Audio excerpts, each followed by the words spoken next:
I know you at the Texas Public Policy Foundation had a great talk with our friend Chris Rufo and also Wade Miller about how to combat critical race theory, and it's available on your website now, and I want people to go watch it. Can you describe this march through the institutions? What is this that we see around us happening?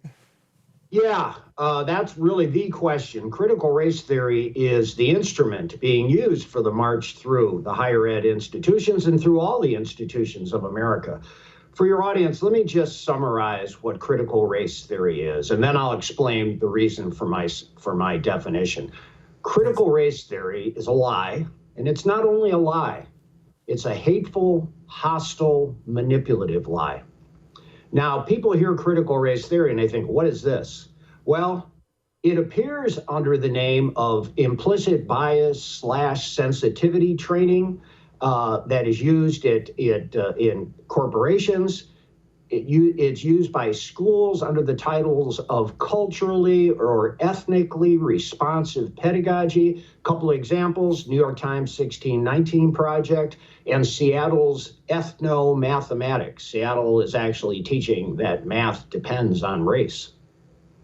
So these groups, along with their allies in the press and in education, they try to present critical race theory as anti-racism and as diversity, equity, and inclusion. But in reality, it's exactly the opposite. It is instead repressive, discriminatory, and hostile. To make the claim, it's wild that people are falling for this, to make the claim that white people are all inherently racist and oppressors, and that all people of color are inherently victims and helpless to it. It's so insane that it's gotten so much traction so quickly. Yes. Yes.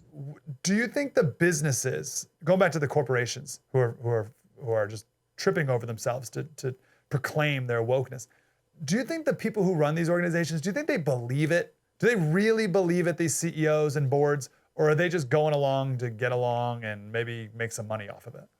Yeah, well, that's a question all of us are trying to figure out. Now, look, Vladimir Lenin, founder of Russian Revolution, right? He said, quote, "The capitalists will fight with each other over who gets to sell us the rope with which we hang them."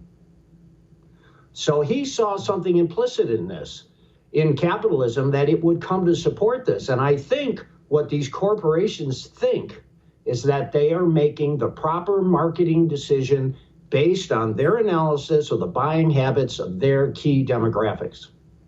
It's so weird because it's right that it's culturally the right move, but so few people really agree with this critical race stuff, especially once they actually hear it.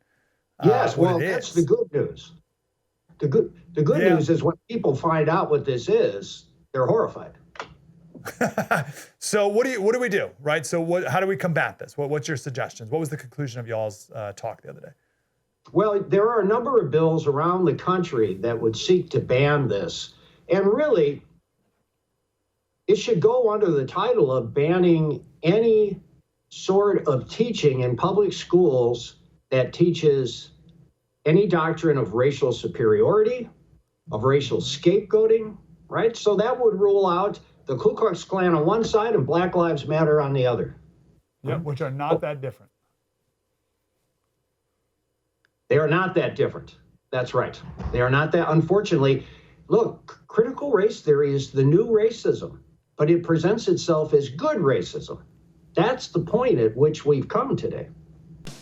Wow, that was deep and insightful. I want more of that. Like, subscribe, get more.